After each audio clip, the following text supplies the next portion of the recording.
टकली आज हम बहुत उदास है, हमारा तो जीवन से मन ही उब गया है। मन ही नहीं करता अब जीने का, बहुत ही बेकार लाइफ है। रोज वही खाओ सो यही लगा हुआ है। इतना पैसा कमा रहे उसके बाद भी जीवन में मजा नहीं आ रहा है। तुमको पता है टकली, काफी लोग हमको बोला दूसरा शादी कर लो टकला, तुम्हारा जीवन में रंग भर जाएगा, लेकिन हम उस लोग का बात नहीं माने, क्योंकि हम सिर्फ तुमसे प्रेम करते हैं।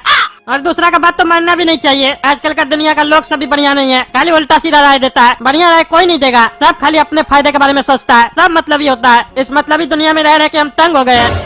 एक तो अपना कोई है ही नहीं, सपना भी नानी घर चली जाती है, घर पे खाली हम अकेले रहते हैं, और मोहल्ला में भी कोई ढंग का आदमी नहीं है। जिसको देखो वो हमसे आके लड़ाई करता है, उंगली करता है। हमारा जीवन में होता है कि पड़ोसी लोग में प्रेम होता है, लेकिन एक भी पड़ोसी हमारा बढ़िया नहीं है। ताजुब का बात है कि हम कद्दूपुर का बहुत बड़ा नेता, टकला नेता है, लेकिन फिर भी हम अकेला है, हमारा कोई नहीं है। सब दिखाने के लिए हमको सामने से सलाम करता है, पीछे से सब गरियाता है, हमको सब पता है। इसीलिए कभी कभी हम सोचते हैं अपना जीवन को हम खत्म कर दे। काहे कि इतना मेहनत और तरक्की के बाद भी जीवन में मजा नहीं हो तो किस काम का ये जीवन? क्या करना है भाई रोज सब्जी और भात खा के?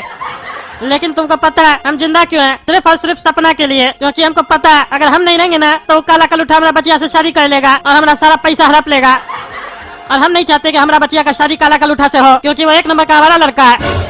इसीलिए हमको जिंदा रहना पड़ रहा है। पर मिलेंगे टकली, तुमसे जल्द मिलेंगे, इंतजार करना हमारा। आज पता नहीं क्यों हमको तुम्हारा बहुत याद आ रहा है।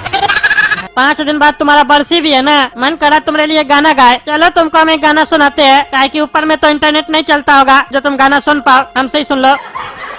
तुम दिल की धड़कन में रहती हो मेरी इन सांसों से कहती हो बाहों में आ जाओ, सपनों में खो जाओ। क्यों छोड़ के चली गई टकली तुम हमको? हाँ क्यों छोड़ के चली गई? अब तो गाना गाने में भी वो मजा नहीं आ रहा है।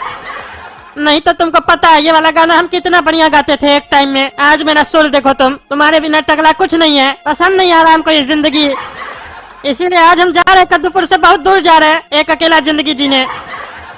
नहीं जिंदगी हैरान हूँ मैं, ओ हैरान हूँ मैं, तेरे मासूम सवालों से परेशान हूँ मैं, ओ परेशान हूँ मैं। जीने के लिए सोचा ही नहीं दर्द संभालने होंगे, जीने के लिए सोचा ही नहीं दर्द संभालने होंगे।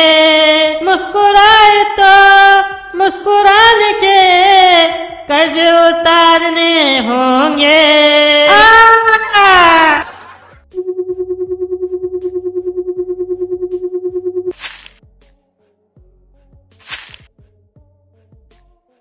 अरे ये हम कहाँ आ गए हैं? कौन है आप? मैं बाबा जोकर। जोकर बाबा? कौन जोकर बाबा? और बाबा ये कौन सा जगह है? हम यहाँ कैसे पहुँचे? अरे बच्चा, तुम पहाड़ से नीचे गिर गया था और हम वहीं से गुजर रहे थे। तुमको बेहोश अवस्था में देखकर हम यहाँ लेके आ गए। अरे तो बाबा हमको मरने का ही नहीं दे दिया आप, क्यों हमको बचा लिए? हमको ये जिंदगी नहीं जीना है, हम तंग आ गए जिंदगी जी जी के। बच्चा, मौत मांगने से अगर मौत मिल जाती तो इस दुनिया की आधी से ज्यादा आबादी कम हो जाती, क्योंकि इस दुनिया में इतना कष्ट है कि आधे से ज्यादा लोग तो उस कष्ट को झेलने से अच्छा मौत को गले लगाना पसंद करते हैं। पर जीना और मरना किसी के हाथ में नहीं होता है, ये सिर्फ ऊपर वाला तय करता है कि कौन जिएगा, कौन मरेगा, कौन भोगेगा। तुम जितना पाप करोगे उसका दंड भी तुमको यहीं पे मिलेगा, और दंड किस रूप में, कहां से और कैसे मिलेगा ये कोई नहीं जानता है, क्योंकि ऊपर वाले के लाठी में आवाज नहीं होता है, और उसको समझ पाना हमारे बस का बात नहीं होता है। और तुम्हारी नियति में लिखा था बच्चा कि तुम हमसे मिलोगे, इसीलिए आज तुम मेरे सामने हो, नहीं तो हम किसी से नहीं मिलते हैं, क्योंकि हम इस पहाड़ पे रहते हैं और इस पहाड़ पे एक भी इंसान नहीं रहता है, सिर्फ हम रहते हैं। अरे आखिर भगवान हमको आपसे क्यों मिलवाना चाहते होंगे? हमको आपसे मिलके क्या मिलेगा? है क्या मिलेगा? सब कुछ तो है मेरे पास, धन है, दौलत है, मकान है, गाड़ी है, पैसा है, रुपया है, ऐसा है, सब कुछ है मेरे पास। इज्जत मिलता है, लोग सलाम ठोकता है। अरे बच्चा, अगर सब कुछ तुम्हारे पास है तो तुम मरना क्यों चाहते हो? इस प्रश्न का उत्तर दो। अरे बाबा, क्योंकि मेरे पास मेरी पत्नी नहीं है, और वो अगर मेरे पास नहीं है तो मेरे पास सब होते हुए भी कुछ नहीं है, इसीलिए हम जीना नहीं चाहते हैं। और ऊपर वाला भी लगता यही चाहता था, तभी वो हमको पहाड़ी से गिरा दिया। हम सुसाइड करने नहीं आए थे, हमारा पैर फिसल गया। अरे बच्चा, हम समझ गए ईश्वर ने तुम्हें मेरे पास क्यों भेजा है। शायद ऊपर वाले ने तुम्हारी आवाज सुन ली, तुम अपने पत्नी से मिलना चाहते हो ना, ये इच्छा मैं तुम्हारी पूरी करूंगा। अरे बाबा, ये क्या बोल रहे हैं आप? आप कैसे इच्छा हमारा पूरा कर सकते हैं? आपका नेटवर्क ऊपर तक भी है क्या? वैसा ही समझो बच्चा, जहाँ आज का साइंस खत्म हो जाता है वहाँ से मेरा साइंस चालू होता है। तुमको तुम्हारी पत्नी से हम बात करवाएंगे, वो भी 8D क्वालिटी में बात करवाएंगे। 8D जो फैसिलिटी अभी तक नहीं आया है वो फैसिलिटी में बात करवाएंगे। तुमको यकीन नहीं होगा, तुमको लगेगा कि तुम्हारी पत्नी तुम्हारे सामने खड़ी है। अरे बाबा, अगर आप सही कह रहे हैं और हमारा बात हमारा पत्नी सब करवा दिए तो हम आपको इतना पैसा देंगे, इतना पैसा देंगे कि आप इस पहाड़ में अपना महल बना के रह सकते हैं। अरे हंस कह रहे बाबा? अरे बच्चा, अगर हमको महल चाहिए होता तो हम इस पर्वत पे क्यों रह रहे होते? मेरे पास वो ज्ञान है जो कोई नहीं कर सकता है। तो तुम ही सोचो, हम महल क्या कुछ भी बना सकते थे। जब तुम्हारे जैसा एक नॉर्मल व्यक्ति हमको कह रहा है कि महल बनवा के देगा, तो सोचो इस दुनिया में कितना लोग है जिसके लिए हम यही काम करके कितना पैसा कमा सकते थे। लेकिन मेरा पैसा में मोह नहीं है बच्चा, क्योंकि अगर मेरा पैसा में मोह होता तो ये विद्या हमको नहीं आती। ये विद्या उसी को आती है जो इस दुनिया से मोह त्याग देता है। तो चलो बच्चा, तुम्हारी पत्नी से मुलाकात हम तुम्हारी करवाते हैं, क्योंकि एक मुलाकात जरूरी है सनम के लिए। अरे हाँ हाँ बाबा, सही बोल रहे हैं, मुलाकात जरूरी है, जरूरी है, जरूरी है, जरूरी है सनम, एक मुलाकात जरूरी है सनम। अरे बच्चा, गीत संगीत मेरे सामने मत करो, चलो मेरे साथ।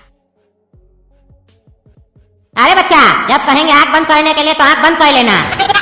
अरे हाँ हाँ बाबा, आंख बंद कर लेंगे, लेकिन एक बात बताइए, ये पहाड़ी में इतना बड़ा पियानो आपके पास कहाँ से आया? अरे बच्चा, कहे ना हम कुछ भी बना सकते हैं। हमारे पास वो विद्या है जो तुम्हारे पास नहीं है। अभी अभी तुमको बताए थे, दुनिया का साइंस जहाँ खत्म हो जाता है वहाँ से मेरा साइंस स्टार्ट होता है। चलो चलो खड़े रहो। ये धुआं धुआं सा रहने दो, मुझे दिल की बात तुम कहने दो, मैं पागल आवारा छिछोड़ा, टकली जहाँ हो तुम आओ, बैठा है तुम्हारा पकोड़ा। अरे कौन सा बाबा, क्या गाना गा रहा है? पियानो लेके, पियानो बजा तो नहीं रहा, खाली उंगली घुमा रहा है, आवाज तो आ नहीं रहा। कहता हमारा साइंस बहुत ज्यादा है तो इसका पियानो से आवाज कहीं नहीं आ रहा। अरे मन में मेरे बारे में मत सोचो टकला, अपनी पत्नी के बारे में सोचो, तभी तुम्हारी पत्नी नीचे आएगी। और ये पियानो से तुमको म्यूजिक सुनाई नहीं देगा, इससे सिर्फ आत्माओं को म्यूजिक सुनाई देता है, तभी आत्मा इस म्यूजिक को सुन के नाचते हुए नीचे आ जाती है। राह में उनसे मुकालात हो गया, राह में उनसे मुकालात हो गया, जिससे डरते थे वही बात हो गया, टकली टकली आजा, टकली टकली आजा। अरे ये बाबा बोला हमको गाना मत गाओ, अपने तो गाना ही गा रहा, वो भी उल्टा सीधा, क्या बोल रहा है मुकालात? अरे बच्चा, तुमको अभी समझाए, अपनी पत्नी के बारे में सोचो, मेरे बारे में मत सोचो, ये मेरा मंत्र है। तुम अगर बार बार मेरे बारे में ऐसे सोचोगे तो मेरा विधि उल्टा पड़ सकता है, कोई और आ गया तो। अरे ये कैसा आवाज सब आ रहा है? कौन है तुम? कौन है? चले जाओ तुम यहाँ से, हम तकली को बुला रहे हैं, तकली को भेजो। अरे हम कहते चले जाओ, चले जाओ। अरे बाबा, ये क्या हो रहा है? क्या हो रहा है ये? आंख बंद करना है क्या? इतना धूल मिट्टी उड़ा है, आप बोले तो ना आंख बंद करने के लिए कहेंगे। अरे नहीं नहीं बच्चा, आंख बंद नहीं करना है, ये वो नहीं है, तुम्हारी पत्नी नहीं है, कोई और आ रहा है। कहा था मैंने अपनी पत्नी के बारे में सोचो, तुम्हारे वजह से कोई और आ रहा है। और ये तो कुछ ज्यादा ही खतरनाक लग रहा है, ये कोई आम भूत नहीं है। भूत? भूत को आप क्या बुलाया? हम तो पत्नी को बुलाने के लिए बोले थे ना, भूत को बुला के क्या हमको डराना चाह रहे हैं? अरे भूत को हम नहीं बुलाया है, तुम्हारे वजह से भूत आया है, विधि उल्टा पड़ गया है। अरे ये मेरा पियानो कैसे जल गया? ये भूत लगता बहुत ही खतरनाक है। ये पियानो जलने का मतलब है कि ये भूत हमसे भी ज्यादा शक्तिशाली है। अरे टकला, तुम आँख क्यों बंद कर लिया? मत करो आँख बंद, बोले थे ना। अरे बाबा जी, धूल मिट्टी जा रहा आँख में। अरे आँख खोल दो, नहीं तो भूत तुम्हारे अंदर चला जाएगा। अरे बोले रहे खोलो आँख। अरे तुम मुंडी का नीचे झुका रहा है, आँख खोलो।